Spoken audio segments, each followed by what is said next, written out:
বাসায় থাকা পাউরুটি দিয়ে সবচেয়ে মজার কিন্তু অনেক বেশি সহজ একটি ডেজার্ট রেসিপি আজকে আপনাদের সাথে শেয়ার করব। আসসালামু আলাইকুম এভরিওয়ান, সবাই কেমন আছেন? আমি আল্লাহর রহমতে অনেক ভালো আছি।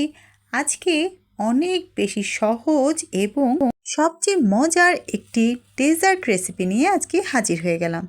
তো চলুন দেখে নিই পাউরুটি দিয়ে কিভাবে সহজেই আপনারা মালাই টোস্ট তৈরি করতে পারেন।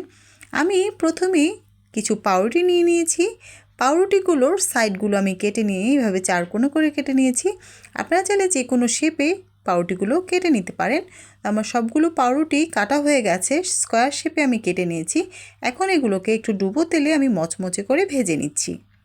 ফ্লেমটা মিডিয়ামে রেখে একে একে সবগুলো পাউরুটি টুকরো আমি লালচে করে ভেজে নিচ্ছি। খুব বেশি লালচে হবে না এবং খুব পুড়ে যাবে না, খুব সুন্দর একটা ব্রাউন লালচে কালার হলে আমি একে একে সবগুলো পাউরুটির পিস তুলে নেব। আপনারা দেখতেই পাচ্ছেন এক পাশ খুব সুন্দর কালার হয়ে গেছে। এভাবে এক পাশ সুন্দর করে কালার হয়ে আসলে অপর পাশ উল্টে দিয়ে এভাবে দুপাশ সুন্দর করে লালচে করে আমি ভেজে নিচ্ছি। এভাবে একে একে সবগুলো পাউরুটির টুকরো আমি এভাবে মাঝারি আঁচে লালচে করে উভয় পাশকে খুব সুন্দরভাবে ভেজে একটা পাত্রে আমি এগুলোকে তেল ছড়িয়ে তুলে রাখছি। দেখতেই পাচ্ছেন পাউরুটিগুলো ভাজার পর খুব সুন্দর একটা কালার চলে এসেছে। এই পর্যায়ে আমি এগুলোকে তেল ছড়িয়ে একটা পাত্রে তুলে রাখবো। এই পাউরুটির টুকরোগুলো ঠান্ডা হওয়ার পর আরও বেশি মচমচে হয়ে যাবে।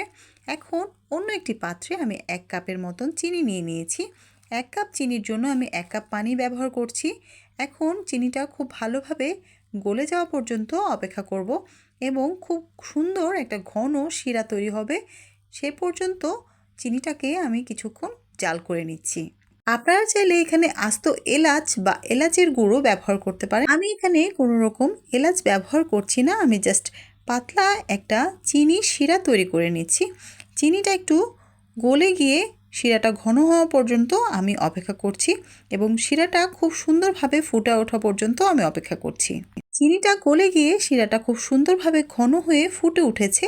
এই পর্যায়ে আমি ভেজে রাখা পাউরুটির টুকরোগুলোকে শিরার মধ্যে একটু ডুবিয়ে সাথে সাথে তুলে অন্য একটি পাত্রে রেখে দিচ্ছি।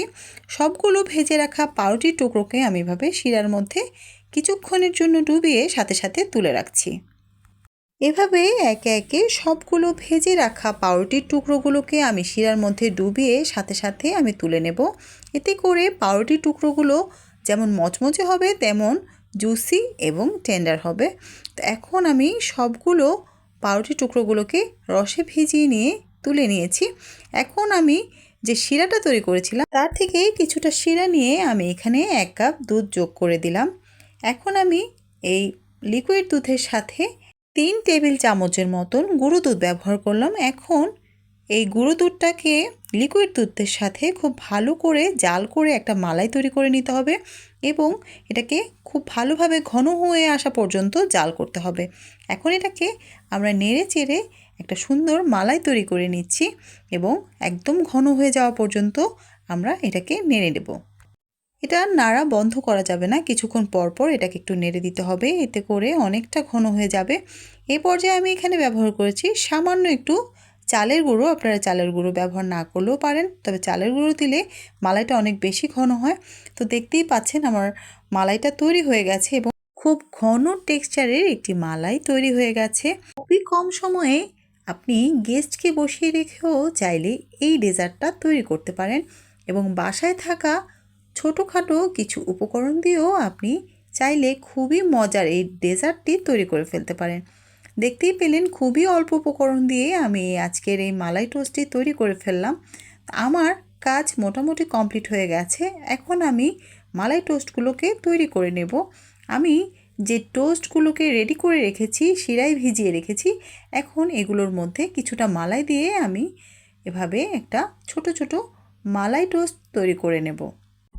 দেখতেই পাচ্ছেন কি সুন্দর, কি লোভনীয় একটি খাবার তৈরি হয়ে গেছে খুবই অল্প উপকরণে।